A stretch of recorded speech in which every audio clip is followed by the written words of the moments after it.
It was Good Friday, a little past noon. School had just been let out for Easter break in Virginia Beach, Virginia, when something completely unexpected happened. The air started vibrating. I just heard a loud noise and went chicka boom boom boom. There was all this black stuff. I mean, like heavy, dark black smoke just going by the window. I'm like, my God, no, no, no. I'm just screaming, no, no, no. It was an FA-18D Hornet that had malfunctioned right after takeoff from the nearby Oceana Naval Air Station. It slammed into the Mayfair Mews apartment complex in a highly populated residential neighborhood. Virginia Beach 911, where's the emergency? Navy plane just went down off of 24th Street.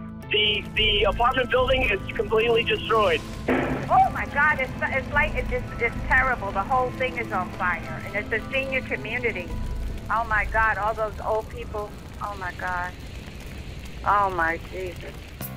The jet's two-man crew ejected just 50 feet above ground. Saw the pilot laying on the ground here, on his sides, hands in the air, white as a sheet. He was still connected to his parachute, which was connected to the roof of this building here. We had to cut the lines, get him free of the parachute. A bunch of us picked him up, dragged him to the front parking lot area away from the flames.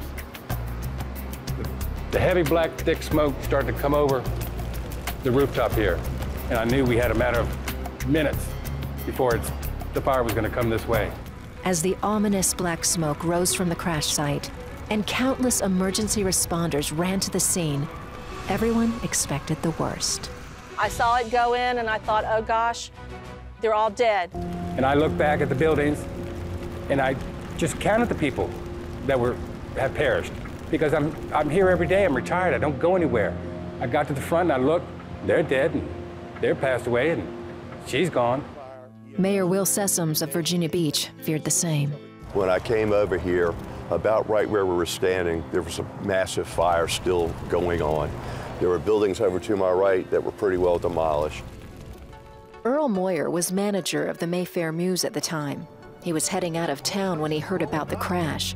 He'd already been praying for his tenants for 11 years, so he immediately turned to God.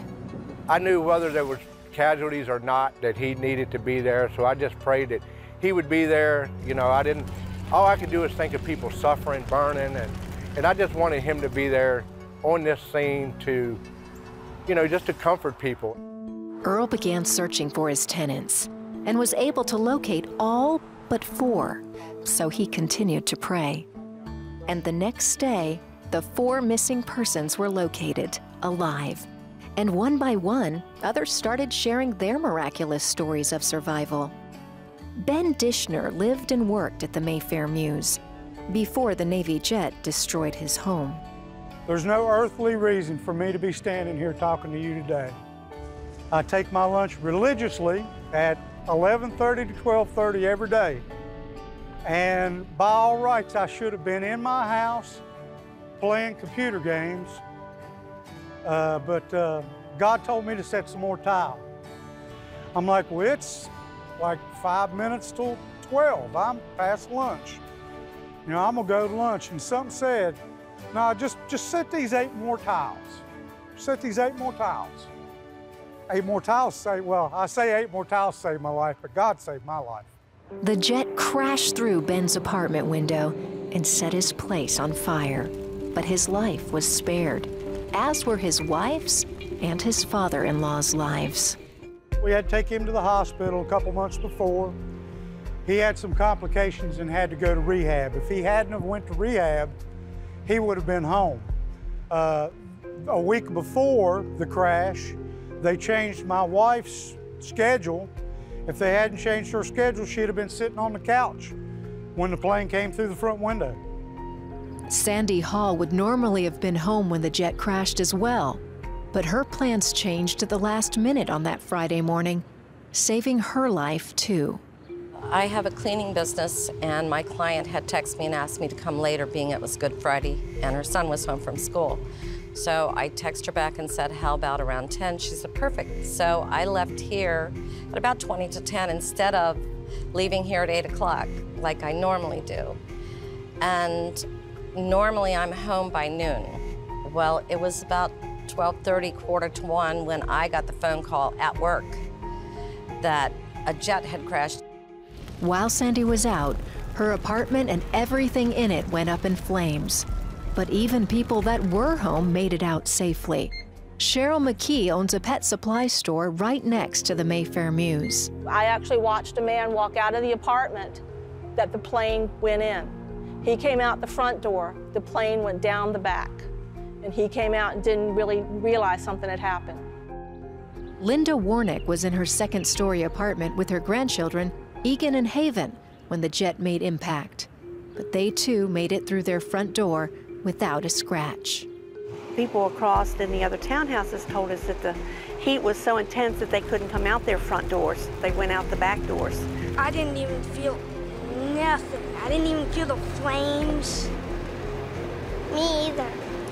And it was... It kind of like God protected us. Guess what? I felt God just around me, hugging me. And since the jet was fully fueled when it crashed, the point of contact was critical. With God honoring my prayers, I think, He put that thing in the most perfect spot. It kind of like He just kind of dropped it in this cove here to, you know, stop the explosion from going even further or debris. When you place God on the scene, be prepared for a miracle.